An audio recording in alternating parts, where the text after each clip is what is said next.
Good evening, and thank you for joining me for another Politics Done Local.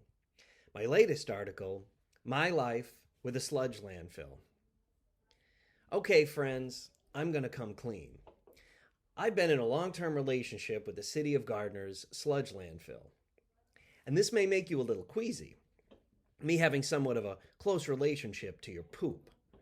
I'm not going to lie, advocating for a better solution has gotten me soiled on several occasions. This personal saga began in the fall of 2013. I was part of an equity partnership whose intention was to build a network of waste-to-energy facilities in the US and Canada. We approached the city of Gardner in October of 2013 and proposed the city allow us to complete, at our cost, a feasibility study to confirm whether we could close the sludge landfill and replace it with a waste-to-energy facility capable of intaking regional feedstock of organic materials, including human biosolids. A successful study would likely lead to a proposed project, privately managed and funded, or a partnership between our firm and the city or a regional entity. The initial response from Community Development and Planning Director Trevor Beauregard was positive. But after several months of stalling by city officials, the city solicitor, under Mayor Mark Hawk, refused to sign our term sheet unless we allowed the city to shop our proposal to our own competitors. They refused us the right to complete a feasibility study unless they had the capability to take any study we complete at our own expense and use it to obtain additional advice from our competitors. In other words, they gave us a counteroffer they knew we would refuse. Jump to the fall of 2016. I took the opportunity to become the City of Gardner's Coordinator of Economic Development. During my brief tenure in this position, I advocated for and devised a new plan to investigate closing the sludge landfill and engaging a private entity to create a waste-to-energy facility that would, year upon year, generate regular income for the city off of our regionalized organic wastes.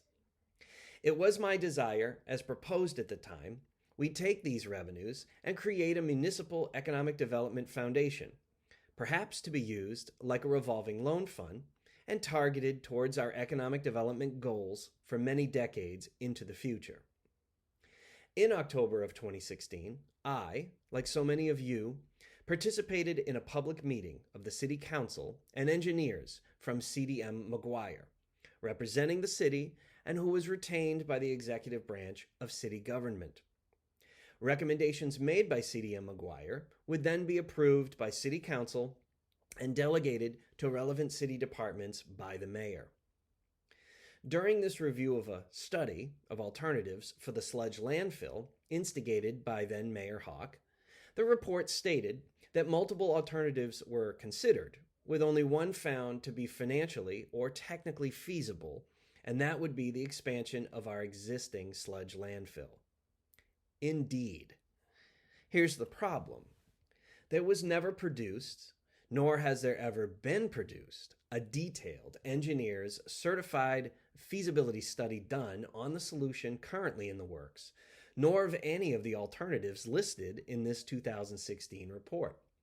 To date, no public record has been recorded of a multi-year forecast on the sludge landfill expansion, how much the expansion costs, how much the expanded landfill is expected to cost to manage, nor have we seen any revenue projections suggesting that a newly expanded sludge landfill would, in the words of DPW Director Dane Arnold, be a gold mine. When I asked the mayor at that time why, I was told studies are extremely expensive, that the experts had narrowed down the alternatives and presented what they believed would be the best path forward, and to let it go. In the year and a half to follow, through a multiplicity of one-on-one conversations with various city council members, I made it known that they were underperforming. Intellectual rigor was not in use at this time. Nobody was willing to publicly request why there was no detailed feasibility study, no engineers' reports on technologies, financial models, or anything that would count or discount each of the alternatives. To date, Nobody has presented scientific or economic reasons, measured in a detailed study, as to the viability of any waste to energy or other alternatives to landfill expansion or transport out of town. Council members disappointed in themselves. Council members were eager to understand technologies, financials, and other important factors they were not privy to initially. Some members were scared. Scared citizens would find out just how much they weren't aware of. Scared of retribution by the proponents of sludge landfill expansion. Why didn't you, my fellow citizen, see a plan for alternatives to come from the Department of Community Development and Planning? It took me 3 months in 2017 to schedule a meeting with Mayor Hawk to offer my proposal. I was finally able to schedule this meeting for June 7th of 2017. I scheduled this meeting at 11 a.m. on Tuesday, May 30th, 2017. I was released from my duties as Coordinator of Economic Development without any prior warning as to my job performance at 3 p.m. on Tuesday, May 30th, 2017. Perhaps you don't believe that city officials in 2 administrations desire to expand our sludge intake and the landfill for the next 30 years. Perhaps you don't believe the hype regarding the serious study of alternatives. Perhaps you do believe our public should have a say in the future land use throughout the city. Perhaps you're uncomfortable in my painting a picture of local officials, after all, our neighbors, as doing a poor job in the interest of the public trust. Don't trust what I'm saying? You don't have to. Just read the Commonwealth's sludge report, titled The Massachusetts Sludge Survey. The latest version was published at the end of 2018, and in it, a self-reporting section completed by Dane Arnold, Gardner DPW Director, indicates the trajectory city officials have all of us on. We, the City of Gardner, indicate in this report our willingness to negotiate with municipalities for the intake of their human biosolids, as indicated on the chart located on page 23. I quote, possibly available for outside solids, and currently working with Mass DEP on permitting monofill expansion.